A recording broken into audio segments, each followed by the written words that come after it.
Transmission में आपको खुशामदीद कहते हैं। मुल्क में अल्हम्दुलिल्लाह इंतखाबात हो गए हैं। 2024 के इंतखाबात मुकम्मल हुए और इसका अब नताइज का आने का सिलसिला गो कि थोड़ा सा लेट हुआ, लेकिन अब भी तकरीबन नताइज अब मुकम्मल हो गए हैं, नताइज आ गए हैं। और अब सबसे बड़ा अहम मरहला जो अब दरपेश है वो है हुकूमत साजी का।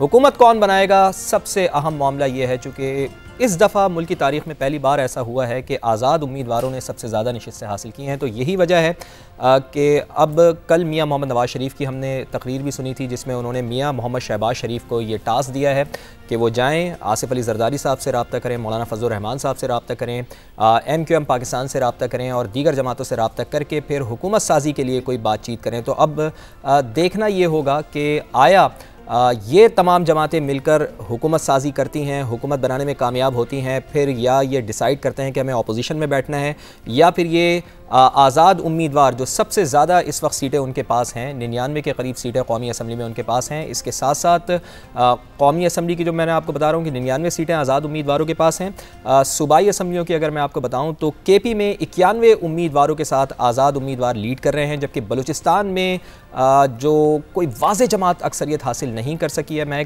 तकरीबन पाकिस्तान पीपल्स पार्टी के पास 9 नशिस्तें हैं, आगे नजर आ रही है। सिंध की हम बात करें तो सिंध में इस दफा हमें MQM जो है उसने बड़ा सरप्राइज किया बहुत बड़ा सरप्राइज। और अगेन वही बात है कि आज़ाद उम्मीदवार जो है फवाद वो ज्यादा हमें इस दफा एक्टिव नजर आए। हाँ, लेकिन सिंध में पाकिस्तान पीपल्स पार्टी जो है वो 84 नशिस्तों के साथ सबसे ज़्यादा दिखाई दे रही है। यानी ये तो तय है कि सिंध में पाकिस्तान पीपल्स पार्टी की हुकूमत बन रही है। तो क्या सूरत हाल रहेगी, हमारे ब्यूरो चीफ्स जो मुसलसल आपको आगाह करते रहे। असलम खान साहब कराची से हमारे साथ मौजूद, कराची के ब्यूरो चीफ हमारे साथ आज मौजूद हैं। महमूद जान बाबर साहब पेशावर से आप तशरीफ़ लाए, आपका भी बहुत शुक्रिया। और जलाल नूरजई साहब बलूचिस्तान की सूरत हाल से आगाह करेंगे। तो सबसे पहले मैं कोशिश करूँगा कि कराची से ही बातचीत का आगाज़ किया जाए। असलम खान साहब, ये क्या हुआ है वैसे कराची में इस दफ़ा कि MQM जिसका वजूद हम ये कह सकते हैं कि 2018 में बिल्कुल तकरीबन ख़त्म हो गया था। मुझे याद है कि सिर्फ़ और सिर्फ गालिबन 7 नशिस्तें इन्होंने ली थी। पाकिस्तान तहरीक इंसाफ ने क्लीन स्वीप किया था, 14 नशिस्तें उसने हासिल की थी। ये अचानक MQM कैसे जाग गई वहाँ पे कि आप देखें कि 15 नशिस्तें उनको मिल गई, 2 हैदराबाद से मिल गई, 17 नशिस्तें और टोटल 28 नशिस्तें इनको सूबाई असम्बली की मिल गई। क्या जादू हुआ है? बड़ा एक सरप्राइज़ रहा। जो जमात 14 नशिस्तों के साथ माजी में कराची में जिसने सीटें ली थी और 26 उन्होंने नशिस्तें सूबाई असम्बली में हासिल की थी, अब वो उस 10 नशिस्तें ले सकी है सिंध असम्बली में, और कौमी असम्बली की एक नशिस्त भी वो हासिल करने में कामयाब नहीं हो सकी। MQM का ये बाउंस बैक हुआ है। MQM के पास इस तरह के जो हालात बन गए थे, उसके पास ये नज़र आ रहा था कि MQM एक ऐसी चॉइस होगी कि जो ये सीटें हासिल करने में कामयाब होगी। और MQM के रहनुमा कहते रहे थे कि वो ये सीटें वापस लेंगे। दावा उनका 18 का था, लेकिन ये 18 का उन्होंने दावा किया था। एक अंदाज़ा या ख्याल ये किया जा रहा था कि 10 से 12 सीटें होंगी, लेकिन जो कुछ ऐसी नशिस्तें भी रहीं जहां पर फिर पीपल्स पार्टी ने वो कामयाबी हासिल की। अगर हम 2018 में बात करें तो पीपल्स पार्टी के पास 5 नशिस्तें थी कौमी असम्बली की, अब 7 हो गई हैं। मलीर में उन्होंने क्लीन स्वीप किया, 3 सीटें ली। साउथ में उन्होंने 2 इल्जाम भी तो लगाते हैं ना कि हल्का बंदियां ही ऐसी की गई हैं पाकिस्तान पीपल्स पार्टी को सपोर्ट करने के लिए, इस वजह से ये फैक्टर है क्या? देखिए, ये फैक्टर अगर होता तो साउथ में नहीं लेती। साउथ में एक नशिस्त इजाफी जो थी, और वो ये तवक्को की जा रही थी कि ये इजाफी नशिस्त MQM को मिलेगी, और मिली उसे। सही। कौमी असम्बली की एक नशिस्त का इजाफा हुआ, 21 से 22 हुई, और 22वीं नशिस्त यही थी NA 240। वो ये कहा जा रहा था कि इसकी हल्काबंदी ऐसी हुई है कि ये MQM को मिलेगी, और वो MQM को मिली। एक जो तवक्को की जा रही थी कि डिफेंस की सीट शायद आज़ाद उम्मीदवार खुर्रम शेरजमान निकाल लें, लेकिन उन्होंने उसमें नाकामी हुई और वहाँ से पीपल्स पार्टी के उम्मीदवार जीते। एक इलेक्शन में माजी में उन्होंने 2008 में गालिबन 44,000 वोट लिए थे। अच्छा। तो ये एक वहाँ पर इस तरह का था कि ये वापसी उनकी हुई है। लेकिन इसके साथ अगर हम देखें सूबाई असम्बली में क्या हुआ है, सूबाई असम्बली में 2002 की बात करें 63 नशिस्तें थी पीपल्स पार्टी के पास, तो हुकूमत नहीं बना सकी। फिर अगर हम 2008 की बात करें तो 90 सीटें थी, 2013 में 94 हुई, 2018 में 99 हुई, अभी 84 हो गई हैं। मतलब ये उसमें नशिस्तें जो थी वो मिला करके थी, जो टोटल नंबर, मैं टोटल नंबर की बात कर रहा हूं। तो टोटल नंबर अब इनका बन गया है इस वक्त अगर बनेगा 107। यानी बढ़ गई हैं इनकी, मतलब इतनी बढ़ गई हैं कि उनको किसी की जरूरत ही नहीं है। कोई मतलब 85 का नंबर है जो सादा अक्सरियत से हुकूमत बनाने का, और उनके पास 107 है, यानी 16 फ्लाइट ले सकते हैं, लेंगे।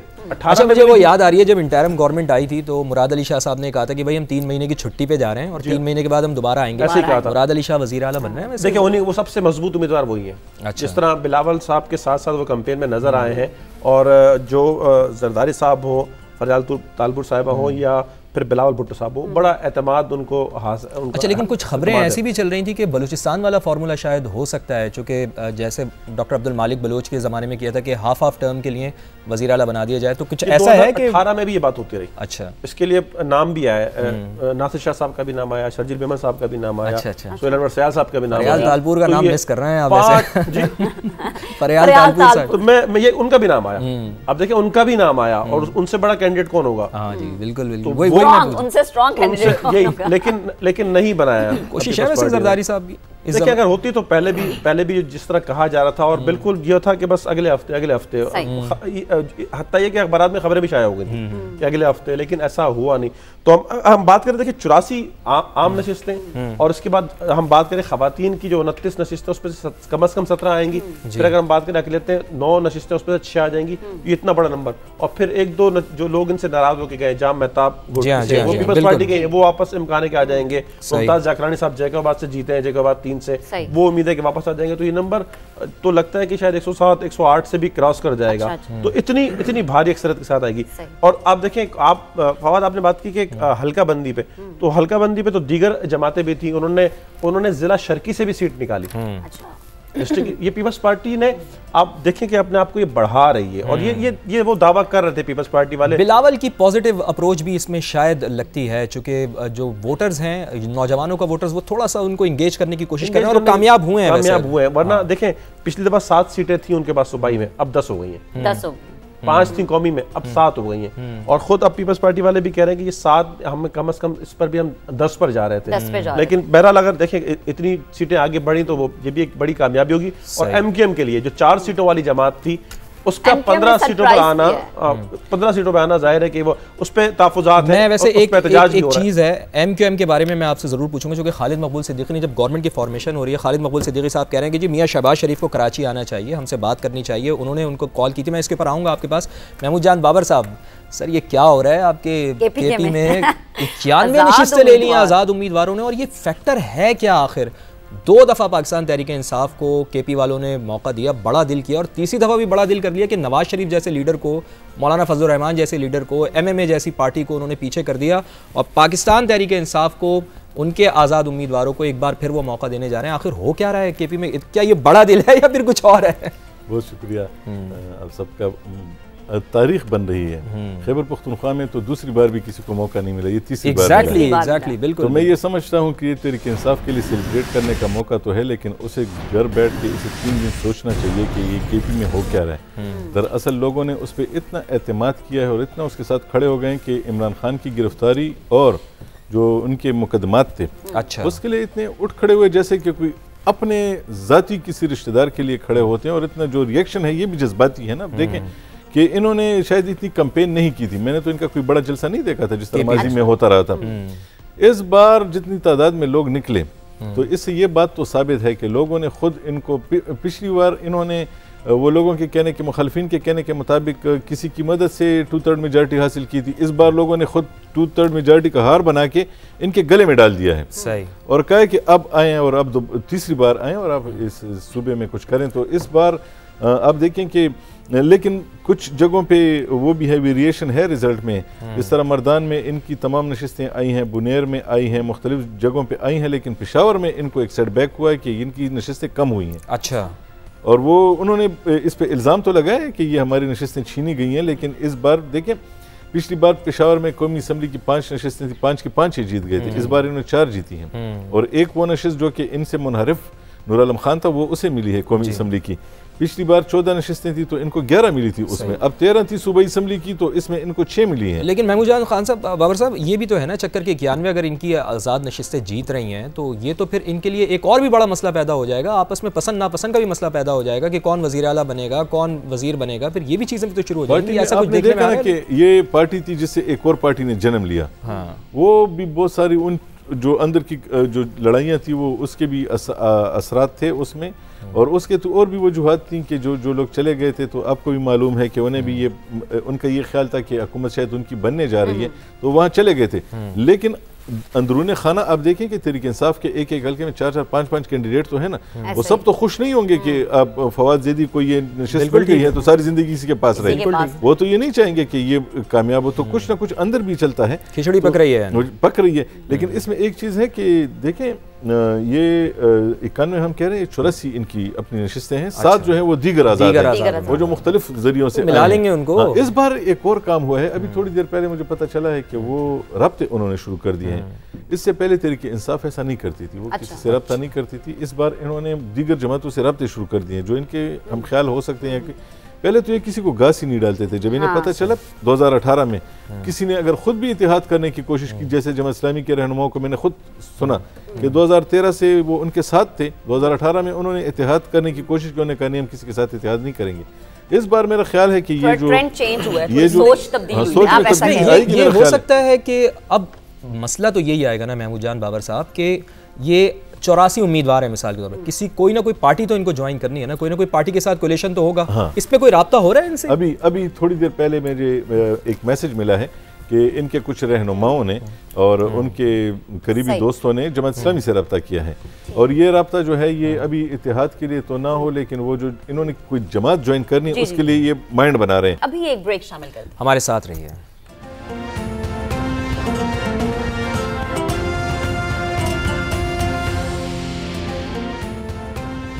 Welcome back once again. Transmission का सिलसिला जारी है। हमने ब्रेक पर जाने से पहले बात की सिंध के हवाले से और केपीके के हवाले से। बलूचिस्तान की सिचुएशन भी हम आपके सामने रखेंगे क्योंकि जाहिर है बड़ा अहम सूबा है बलूचिस्तान भी। यहाँ पर बड़ी स्ट्रॉन्ग हमें नजर आई है पीपल्स पार्टी, क्योंकि बड़े बड़े उन्होंने जलसे किए यहाँ पर, 5 बड़े उनके जलसे, बड़ी अच्छी उन्होंने बड़ी स्ट्रॉन्ग कैंपेन की यहाँ पर। आसिफ अली जरदारी बैठे थे वहाँ पे जाके, और अगेन वही की बड़ी एक्टिव हमें नजर आई। इसीलिए बलूचिस्तान से हमने देखा कि पीपल्स पार्टी 11 सीटें लेने में कामयाब हुई है अभी तक के जो नतीजे उसके मुताबिक हम आपको बता रहे हैं। JUIF भी यहाँ पर 11 नशिस्तों के साथ हमें नजर आ रही है। मुस्लिम लीग नून के पास इस वक्त 8 नशिस्तें हैं। अभी कुछ नतीजे आना बाकी हैं। हमारे ब्यूरो चीफ जलाल साहब हमें ज्वाइन किए स्टूडियो में। जलाल साहब, क्या है बलूचिस्तान में, क्या बनने जा रहा है, कौन आगे कौन पीछे? नशिस्तों की सूरत हाल, सीटों की सूरत हाल तो हमने बता दी है, जो ग्राउंड सिचुएशन है वो ज्यादा आप बता सकते हैं? देखिए, बलूचिस्तान के अंदर हमेशा मखलूत हुकूमत ही बनी है, और इस मरतबा भी जब हम नतीजा देखते हैं तो इस 51 जनरल नशिस्तों पे किसी जमात को कोई वाज़ेह अक्सरियत हासिल नहीं है। पीपल्स पार्टी अगरचे इस वक्त 11 के हिस्से में है, स्ट्रॉन्ग है, और अगर 1-2 नतीजे PB 31 और 12 इसका नतीजा आता है तो फिर शायद नून लीग के तादाद में इजाफा हो। अच्छा, या फिर हो सकता है अगर नून लीग की तादाद बन भी जाए तो 11 ही हो जाएगी, फिर 9 तो फिर उसके बाद नून लीग 12 में चली जाएगी, 12 में चली जाएगी, ये होगी। लेकिन 12 मसला ये है कि अब ये जमातें ज़ाहिर है अभी एक चंद घंटों के बाद वो राब्ते शुरू करेंगे एक दूसरे के साथ। फिर इसमें एक अहम रोल इन आज़ाद अरकान का है। अच्छा, वो किस तरफ जाते हैं। फिर कुछ छोटी पार्टी है, बाप पार्टी है, उसकी भी एक अहमियत है। बाप पार्टी और आज़ाद अरकान ये कहीं विफाक का तो इंतजार नहीं कर रहे कि विफाक में क्या सूरत बनती है? जाहिर है अगर इसमें विफाक में इनका कोई इत्तेहाद हो जाता है, JUI का, पीपल्स पार्टी का या नून लीग का, फिर तो बहुत आसानी हो जाएगी। देखिए ना, आज़ाद अरकान तो देखेंगे विफाक की तरफ। हाँ, वफाक के अंदर जिसकी भी हुकूमत बनेगी, आज़ाद अरकान सूबे के अंदर उसी जमात को अहमियत देगी। अब ज़ाहिर नून लीग एक बड़ी जमात है, फिर उसके बाद पीपल्स पार्टी भी एक बड़ी जमात है, जमात इस्लाम ज़ाहिर वफाक तो उसकी हुकूमत नहीं होगी, लेकिन उसका एक मौसर रोल ज़रूर है। और फिर ये सारी होंगी बाकी जमातें, जिस तरह नेशनल पार्टी है 3 नशिस्तों के साथ है, बलूचिस्तान नेशनल पार्टी अख्तर मेंगल साहब की वो 1 नशिस्त है, इसी तरह जमात इस्लामी ने 2 नशिस्तें लिए बलूचिस्तान से। ये बड़ी एक हैरानी वाली बात है। यानी 85 में मौलाना अब्दुल हक बलोच मरहूम वो कामयाब हुए थे, कौमी असम्बली और सूबाई असम्बली की नशिस्त जीते थे, फिर वो कौमी असम्बली को उन्होंने तरजीह दी। और इस बार हक दो तहरीक के मौलाना हिदायतुर्रहमान, अगर जो वो जमात इस्लामी ही के है, हक दो तहरीक के जीते हैं, गवादर वाले। और फिर उन्होंने एक नशिस्त उन्होंने नसीराबाद से ली और वहाँ के जमाली ख़ानदान को उन्होंने शिकस्त दी है, वो वहाँ से कामयाब हुई। ये एक बड़ी तब्दीली है बलूचिस्तान की सियासत के अंदर। तो अब ये मखलूत हुकूमत की तरफ ही लामहला जाएंगे और वाज़ेह नक्शा भी यही है। और उसके बाद जब ये आज़ाद अरकान का शमूलियतों का सिलसिला शुरू होगा, फिर तादाद जाके कहीं बढ़ जाएगी। जैसे 2008 में पीपल्स पार्टी की तादाद बढ़ी थी, फिर उसके बाद 2013 में नून लीग की तादाद कम थे, फिर 21 को पहुंच गए। यानी अभी हम ये नहीं कह सकते कि वज़ीर आला का कैंडिडेट कौन होगा, या कुछ कह सकते हैं कुछ नहीं, हवा चल रही है? ये यकीनी नहीं है। इसमें हम पहले भी हमने बात की है कि इस वक्त आप देखिए पीपल्स पार्टी के अंदर नवाब सनाउल्लाह ज़ेरी है। जी जी जी, सरफराज बुगटी है और फिर सरफराज बुगटी के बारे में पहले सुना था नून लीग, लेकिन एकदम से सरप्राइज हुआ, उन्होंने पीपल्स पार्टी ज्वाइन कर ली, पीपल्स पार्टी की तरफ चले गए। और फिर इसमें नून लीग से जाम कमाल है और बहुत ही मौजू शख्सियत है, इस हवाले से ज़ाहिर है बहुत मौजू है। और जमीयत उलमा इस्लाम के पास नवाब असलम रईसानी मौजूद है, वो भी कामयाब हुए हैं। तो अब ज़ाहिर है अभी पिक्चर क्लियर होने में कुछ वक्त लगेगा। सही है। महमूद साहब आपकी तरफ में आती हूँ। केपीके की हम बात कर रहे थे, हमने देखा कि केपीके में अगेन तीसरा मौका मिल रहा है पीटीआई को। चलिए बड़े होंगे अगर हम देखें, क्योंकि आज़ाद उम्मीदवारों की जो हमने तादाद देखी है काफ़ी हमें आगे वो भी नजर आ रहे हैं। लेकिन आपने भी ब्रेक पर जाने से पहले बात की थी कि एक सियासी जमात ने जन्म लिया, लेकिन वो सियासी जमात जन्म लेने के बाद हमें कहीं अच्छी खासी नज़र नहीं आई। परवेज़ खटक साहब भी हमने देखा हार गए, बेटे भी दमाद भी। तो सियासी सफाया अगर मैं कहूँ कि हो गया तो गलत नहीं है। एक तो मैं माजरत के साथ एक बात करूँ, हम केपीके जो लोग हैं हम केपीके पे खफा होते हैं। केपीके ये आखिरी वाला के जो है ये इजाफी है, ये तो मैंने कहा कि मैं यहीं पे आनियर इसकी वो कर दूं ताकि अगर किसी के जहन में ये नाम है तो ये केपी है, ठीक है। तो अच्छा मेरा एक जुमला ले लें यार, मैं एक बड़ा अच्छा पॉइंट अभी ब्रेक में बात हो रही थी, मैंने बरसात में जलते हुए घर देखे हैं, यानी बड़े अच्छा लगा मुझे। तो जो वजारतों के उम्मीदवार थे जिनको ये यकीन था कि भाई वो आगे बहुत कुछ होंगे केपी में, उनका क्या हाल है वैसे? उनके दरवाज़ों पे तो सैकड़ों लोग बैठे होते थे कि ये तो वज़ीर आला बन चुके हैं और अब ये आ रहे हैं, तो लोग तो शमूलियतें भी उनकी रोक दी गई थी कि अभी आप रुकें, जब हम जीत जाएंगे फिर आपको शामिल करेंगे। तो फिर उन लोगों ने मोरूसी सियासत की वहाँ पे, आपको पता है कि 2 जमातें ऐसी हैं कि जिनकी वहाँ पे मोरूसी सियासत में उन्होंने तारीख रकम की है, बाकी भी जगहों पर होंगी, लेकिन परवेज़ खटक साहब का पूरा ख़ानदान आया था सियासत में, उन्होंने अपने यानी मोरूसी सियासत का जो खात्मा अगर हम देख रहे हैं कहीं पर है तो वो इसमें अनडाउटली आपको अगर आपको केपी के लोगों को आपको देना चाहिए। मैं एक चीज पूछना चाहूंगी, अवेयरनेस लोगों में बड़ी आ गई, ये हम इसको मेन रीजन समझ सकते हैं। लोग ये देखते हैं ना कि उनके जो जीत जाते हैं उनके इर्द गिर्द किसी की सेहत पे असर नहीं पड़ता, जो आम लोग होते हैं उनकी सेहत पे असर पड़ता है। एफएक्स से गाड़ी जो है वो लैंड क्रूजर हो जाती है, लैंड क्रूजर से बाद लैंड क्रूजर्स हो जाते हैं, फिर काफिले चलते हैं और वो देखते हैं कि उनके हिस्से में सिर्फ दूल आई और गाड़ी में वो बैठे रहे, तो उस पे भी लोगों ने कहा कि अब दूल नहीं आएगी, अब तुम भी दूल में रहोगे या हम भी गाड़ी में बैठेंगे। तो ये वहाँ पे लोगों ने अपना एक किया है। एक चीज़ जो ये सूबे की हालत पे हम थोड़ी देर पहले बात कर रहे थे, ये सूबा जब तहरीक इंसाफ छोड़ के जा रही थी तो ये कई 100 अरब रुपए का कर्जदार है। इस वक्त ये सूबा लेना इंतहाई मुश्किल होगा किसी भी हुकूमत के लिए चलाना, जब वफाक में वो हुकूमत हो जो आपकी दोस्त भी ना हो, जो आपको चलाए भी ना साथ। तो इसमें मेरे ख्याल सांप भी मर जाए और लाठी भी ना। हाँ, तहरीक इंसाफ को ये सूबा मिला है इस वक्त और वो एक यकीनन कि ये उसका वोट है, लेकिन अब वो सूबा इतना आसान नहीं है उसकी। हम ये तवक्को कर रहे हैं कि अभी अगर ये आएंगे तो इनको ये एहसास होगा कि इस सूबे ने। जान बाबर साहब, चूंकि डिस्कशन का सिलसिला इतना ज़बरदस्त चल रहा है और आपसे बातचीत का सिलसिला, तो मैं नहीं चाह रहा कि ब्रेक ली जाए, लेकिन मजबूरी है। हाँ जी, ब्रेक हमें लेनी है और ब्रेक के बाद जब हम वापस आएंगे तो जो गवर्नमेंट बन रही है, जो राब्ते हो रहे हैं और ख़ास तौर पर MQM से किस तरह से राब्ते हो रहे हैं और खालिद मकबूल सिद्दीकी साहब क्यों मुसर हैं कि मियां मोहम्मद शहबाज शरीफ कराची वापस आएँ और हमसे बात करें, हमसे बात करके वो गवर्नमेंट की फॉर्मेशन करें, तो इसके ऊपर बात करेंगे। और पंजाब असम्बली में क्या सूरत हाल बन रही है, पंजाब के हल्कों की क्या सूरत हाल है, इसके ऊपर भी बात करेंगे। एक ब्रेक लेते हैं, ब्रेक के बाद दोबारा हाजिर होंगे।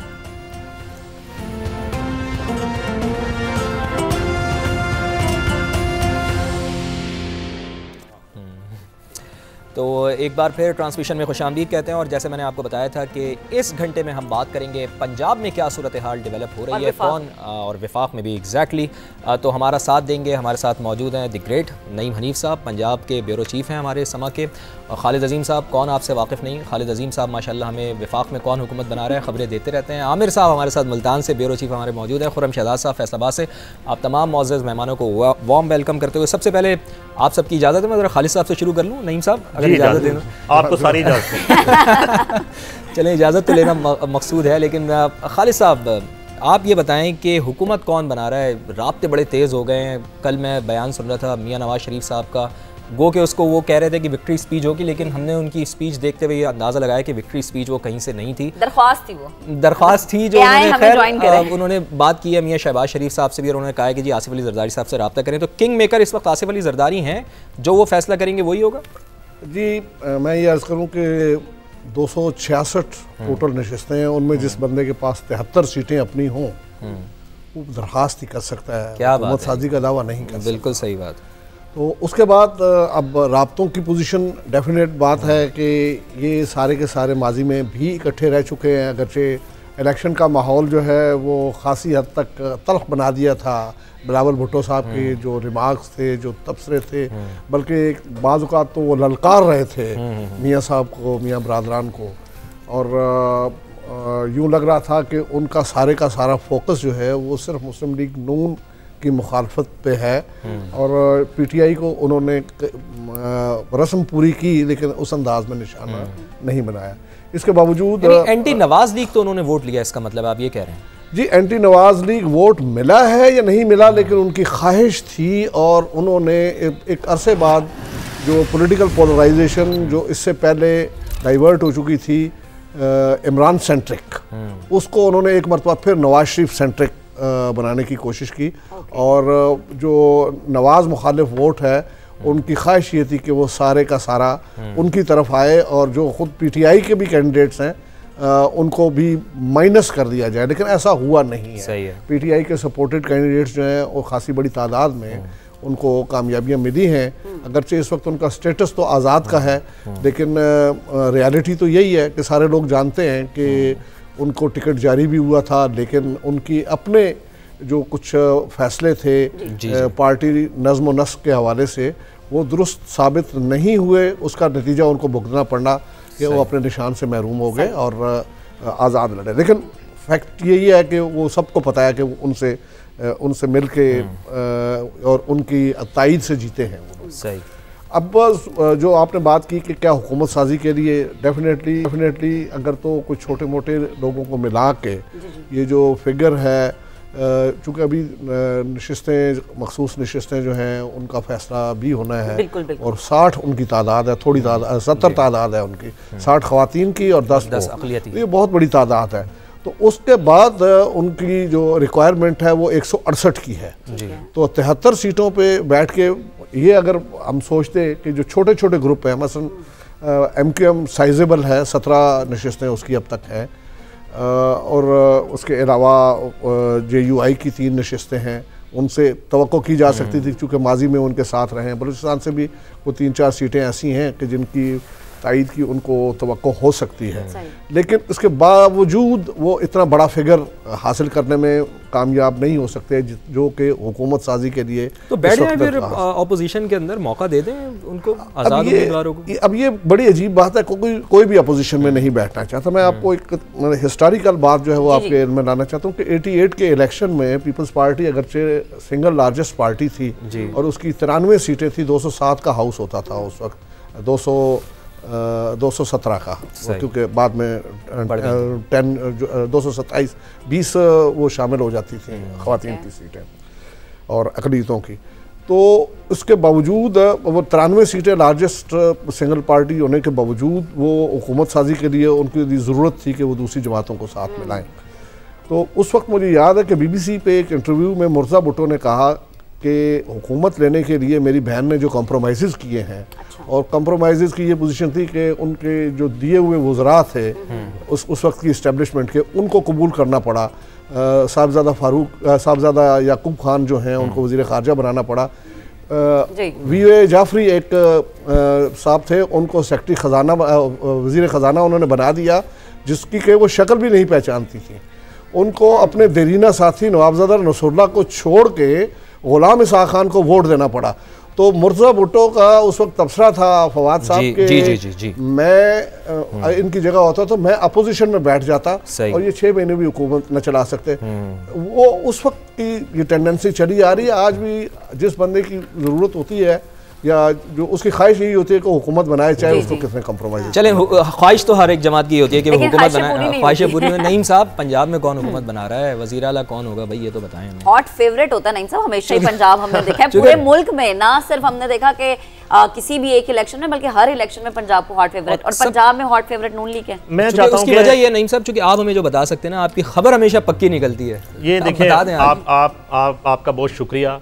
मैं चाहता हूं कि हमारी ट्रांसमिशन जो है वो 2 दिन की तरह हॉट फेवरेट रहे और इसमें कुछ सच भी बोल दिया जाए।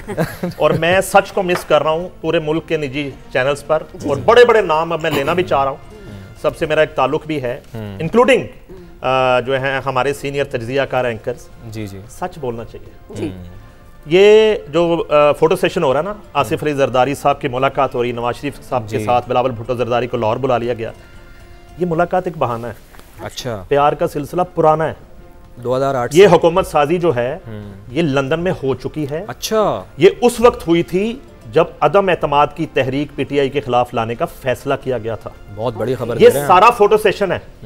और मैं आपको एक तल हकीकत से आगाह करना चाहता हूं, पीटीआई के वोटर से हाथ हो गया इस मुल्क में। अच्छा, पीटीआई के वोटर के साथ धोखा हो गया है। ये आप जो 97, 98 और सेंचुरी करके बैठे हैं आजाद के, तो अभी तक इन आजाद में या अडयाला के बाहर इकट्ठा करके जश्न मनाना चाहिए ना। कहां है? बुला के दिखाएं, बुलाएं ना, बानी चेयरमैन कॉल करें कि जीते हुए तमाम उम्मीदवार जो उनकी हमायत से जीते हैं वो जरा आए ना अडयाला के बाहर आके जरा अपना शो ऑफ हैंड करें कि हम आपके साथ हैं। वो साथ नहीं है ना थे। अच्छा, अंडरटेकिंग दे के इलेक्शन लड़े हैं इनमें 70% लोग ये जेलों में होते इस वक्त। 70% आजाद उम्मीदवार जेलों में होते। तो फिर ये आजाद उम्मीदवार आप ये कह रहे हैं कि ये आजाद उम्मीदवार ये पीटीआई के नहीं है, पीटीआई के वोटर के साथ धोखा हो गया है।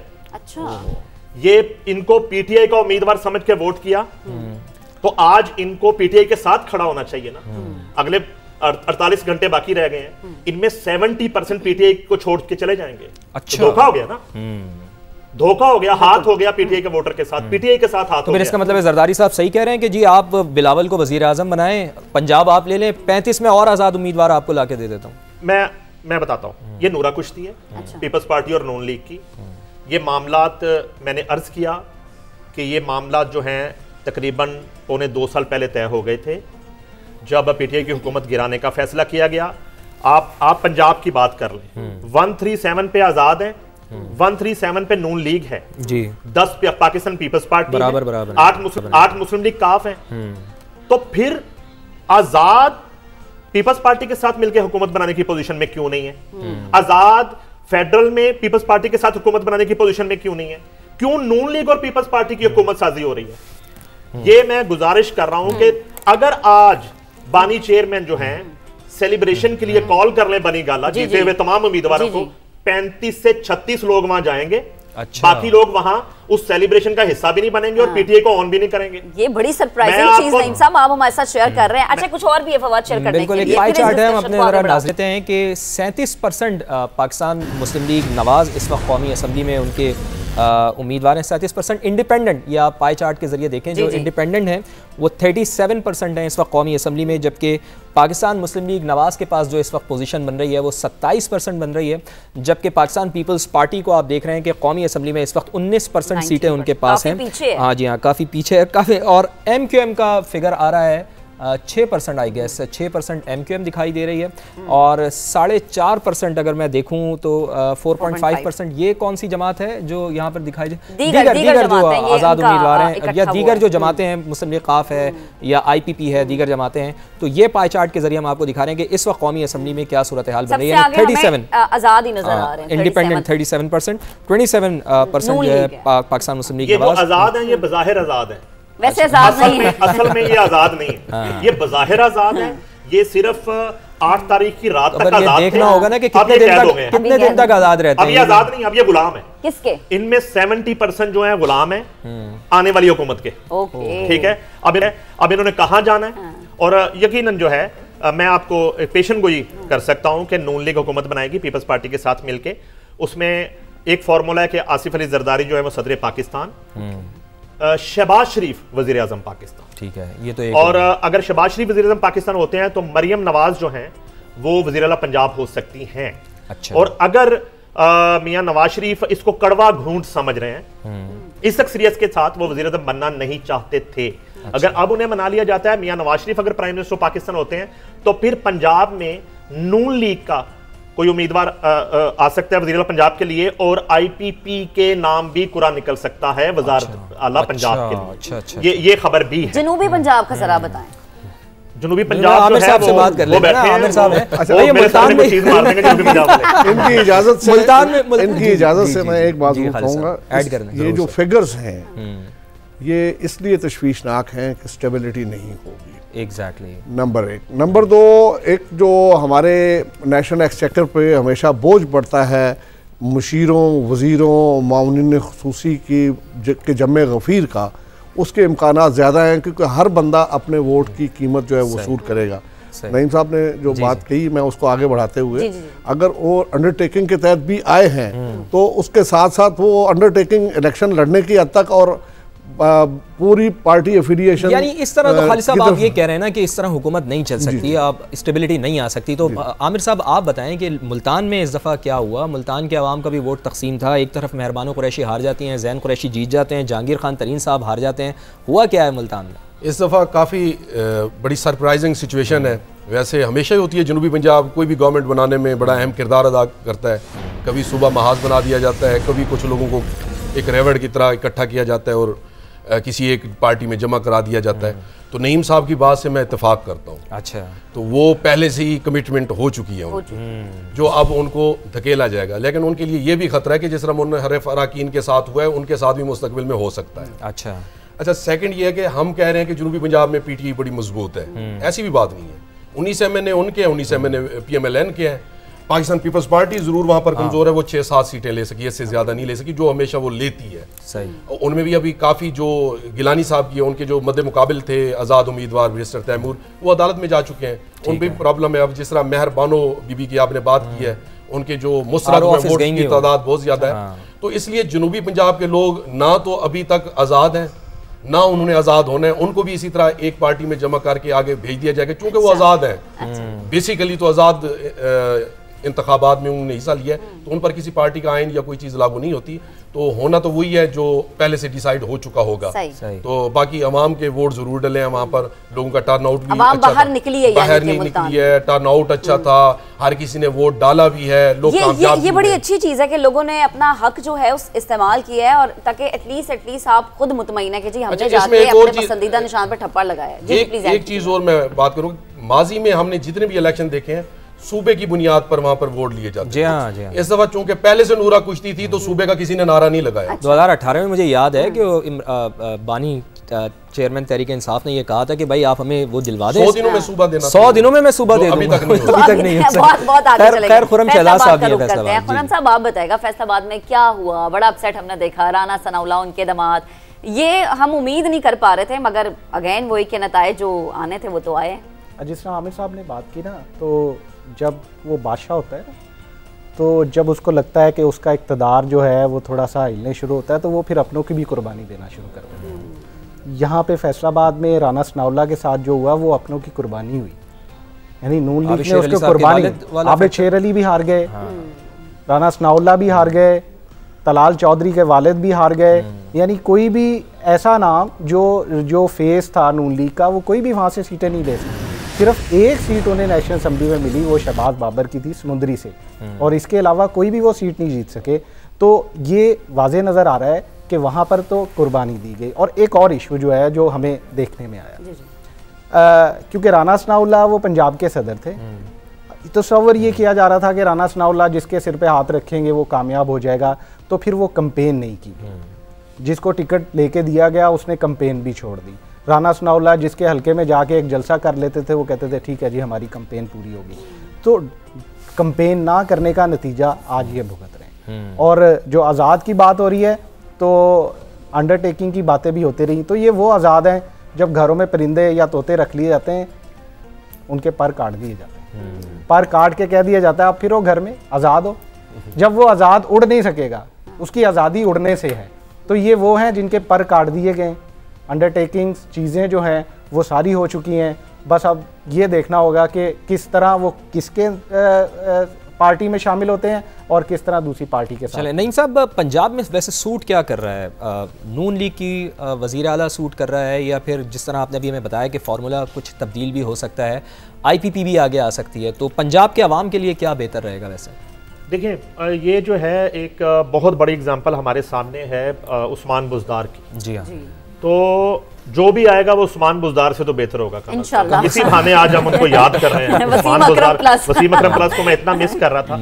तो आज़ाद उर्फ गुलाम जो है पंजाब में उनका बहुत बड़ा रोल रहेगा, मगर जो अभी तक की कैलकुलेशन है 186 चाहिए पंजाब में हुकूमत बनाने के लिए। 186 इस वक्त जो इतला है 137 का मैं रिजल्ट लेके आया था, 138 नून लीग हो गई। अच्छा 137 जो है आज़ाद है, 10 जो है वो पाकिस्तान पीपल्स पार्टी है। तो इसमें जो है रिजर्व मिला के 167 पे नून लीग जाएगी और 3 जो है अकलीती सीट्स मिला के 170 और 10 पीपल्स पार्टी अगर वफाक में साथ बैठ रही है तो जाहिर है पंजाब में भी पीपल्स पार्टी कुछ 2-3 मिनिस्ट्रीज के साथ इल्हाक कर लेगी और इस तरह आसानी से नून लीग जो है पंजाब में हुकूमत बना लेगी। ठीक है। तो आपका जो सवाल है, वसीम अकरम प्लस की जगह कोई भी आएगा वो पंजाब को बेहतर तरीके से चला लेगा। अलबत्ता मरियम नवाज जो है अगर पहली खातून वज़ीर-ए-आला पंजाब वो बनती हैं तो मैं समझता हूं कि जो इंडिविजुअल उनकी कैपेसिटी है उस पे तो मैं इतना जाती तौर पे मुतमईन नहीं हूं कि वो परफॉर्म कर पाएंगी और उनकी जो टीम अभी तक साथ उनके है। अलबत्ता ये जरूर है कि अगर ऊपर शहबाज शरीफ होते हैं तो फिर जो है वो अच्छे तरीके से इसको मैनेज कर लेंगे और पंजाब जो है वो बड़ा मैटर करता है। लेकिन फिर मियां साहब की ख्वाहिश का कहाँ जाएंगे आप, उनका क्या करेंगे? मियां साहब की जो ख्वाहिश है, देखें वो क्या शेर है, हर ख्वाहिश पे दम निकले। तो जो है ना दम वाला पानी पॉपुलर हुआ, तो ये दम वाले पानी की हजारों ख्वाहिशें ऐसी कि हर ख्वाहिश पे दम निकले। बहुत निकले मेरे अरमा लेकिन कम निकले। तो दम वाला पानी जो है वो सर चढ़कर बोल रहा है फिलहाल, और मुझे जो है ना बड़ा एक तकलीफ के साथ ये जरूर है महक के फाद के वोट जो कास्ट हुआ वो काउंट हुआ है।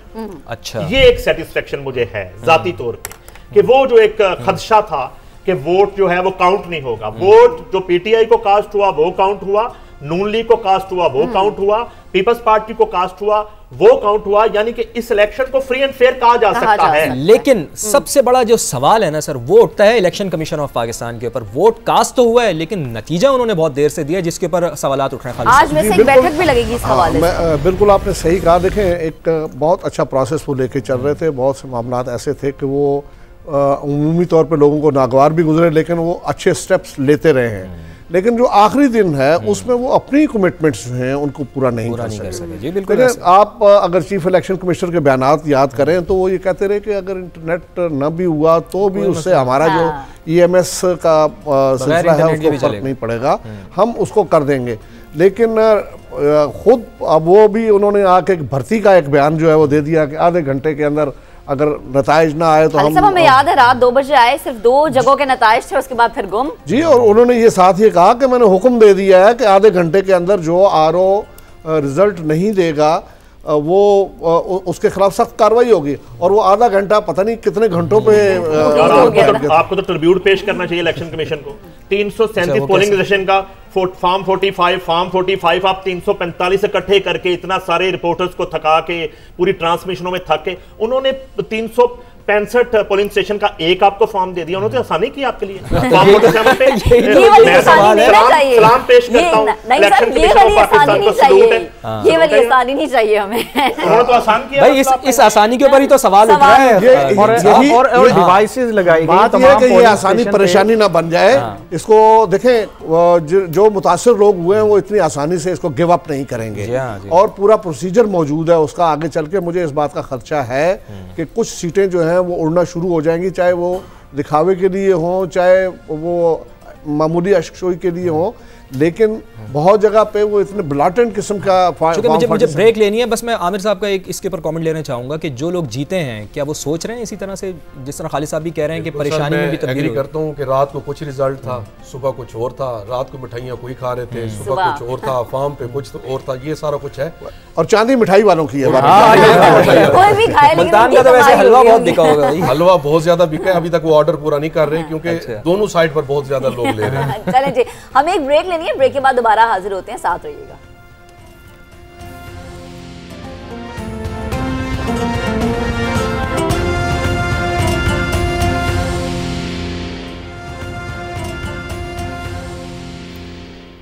ट्रांसमिशन में एक बार फिर खुशामदीद, और हम पंजाब को डिस्कस कर रहे हैं इस सेगमेंट में, और इसके साथ साथ वफाक को भी हम डिस्कस कर रहे हैं। खुर्रम शहजाद साहब हमारे साथ मौजूद हैं। खुर्रम साहब, मुझे ये बताएं कि फैसलाबाद में नून लीग को सिर्फ एक ही सीट मिली है, राजा रियाज के बेटे भी वहाँ से हार गए। क्या वजह थी कि नून लीग को वोट यहाँ पर नहीं पड़ सका? क्या वो PDM का जो दौर था जिसमें हम ये देख रहे थे कि चूँकि फैसलाबाद तो मौशी एक तरीके से दूसरा बड़ा हब है कराची के बाद, एक्सपोर्ट यहाँ से होती हैं, तो क्या ये वजह थी कि LCs आपकी नहीं खुल रही थी, लोग बेरोज़गार थे, इस वजह से उन्होंने फिर जज्बात में आकर या गुस्से में आकर वोट नहीं दिया? जी बिल्कुल, ये रिएक्शन है। अच्छा, ये ना सिर्फ मज़दूरों का रिएक्शन है, ताजरों का भी रिएक्शन है, इंडस्ट्रीज़ का भी रिएक्शन है। तो अगर फिगर्स की तरफ जाएं तो तकरीबन जो उन्हें बिजली मिलती थी वो 62 रुपीज़ पर यूनिट हो गई। 80% महंगी की गई गैस, 150 प्रोसेसिंग मिल थी जिसमें से 80 प्रोसेसिंग मिल बंद पड़ी थी। और ये और फिर सबसे बड़ा मसला यही था जो LC ना आने की वजह से रॉ मटेरियल रुक गया। जब एक इंडस्ट्री के पास रॉ मटेरियल ही नहीं रहेगा तो वो क्या करेगा? तकरीबन जो ये 1.5 साल में PDM का जो 1.5 साल है, तकरीबन 2 लाख से ज़ायद मजदूर जो है वो बेरोज़गार हुए।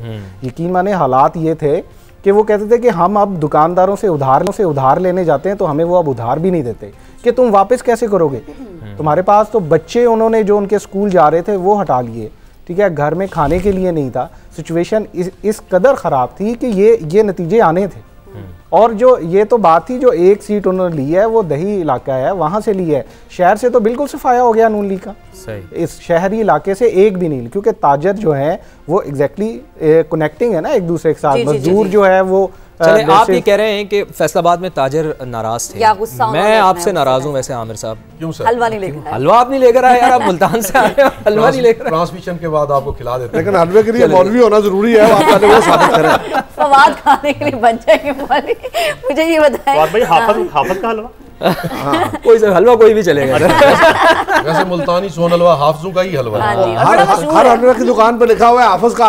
हालांकि दोस्त पारे भी हिफ्ज नहीं किए होते लेकिन हाफिज का हलवा लिखा हुआ है। ये वैसे मुफ्ती कवि के खानदान का है ये सारा। अच्छा और भाई फिर तो बहुत एहतियात से खाना पड़ेगा।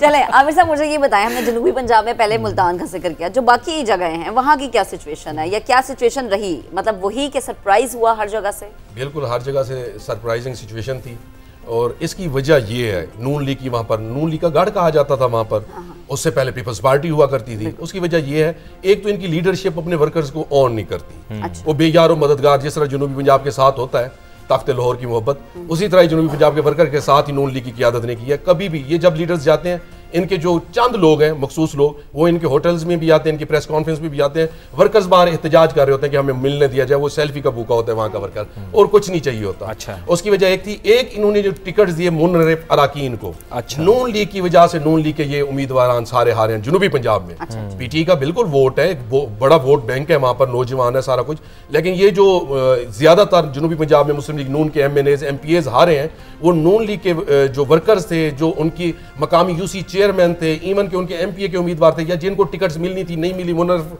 अराकीन को इन्होंने डिसाइड किया, तो उनकी मुखालफत की वजह से ये सारे मोस्टली जो सीट्स हैं, जो बड़े बड़े बुर्ज गिरे हैं, वो इस वजह से गिरे हैं। अगर नून लीग के वर्कर को जो 30-35 साल से वहां पर मेहनत कर रहा था उसको टिकट दिया जाता तो काफी मुकाबला होता, ये रिजल्ट ना आते। ठीक है, Bilawal will be the next prime minister. वैसे खालिद साहब उस पर बाद में बात करते हैं, लेकिन पहले आप ये जो लोग नाराजगी की बात है, मुझे हैरत हो रही है कि रावलपिंडी वाले जो हैं वो क्यों नाराज नहीं हुए, बल्कि वो वहाँ तो रिवाइवल हुआ है। रावलपिंडी भी रवायती तौर पे मुस्लिम लीग नून का गढ़ समझा जाता था, लेकिन पिछले 2 इलेक्शंस जो हैं उनमें टेबल्स टर्न हो गई और वहाँ पे PTI का राज हो गया था।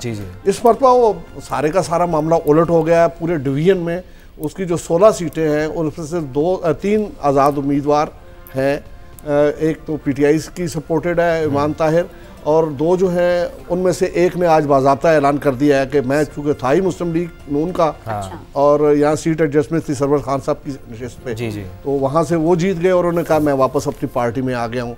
एक PTI के साबिक जो MNA थे वो वहाँ से जीते हैं आज़ाद हैसियत में, लेकिन वो भी मुस्लिम लीग नून के सपोर्टेड थे। रही बात ये बिलावल की, तो बिलावल क्यों नहीं हो सकता, और उनका पूरा राइट है, उनके पास इस वक्त इक्विलिब्रियम भी है। इक्विलिब्रियम की बात मैं कर रहा हूँ कि वो तवाज़ुन उनके हाथ में आया हुआ है, वो जिस तरफ वो जाएंगे हुकूमत साजी के लिए उनके वोट्स बहुत मैटर करते हैं, तो होने को वो हो सकते हैं, लेकिन अगर नईम भाई की बात को आगे देखा जाए तो मेरा ख्याल है उसमें उसकी गुंजाइश बनती नहीं।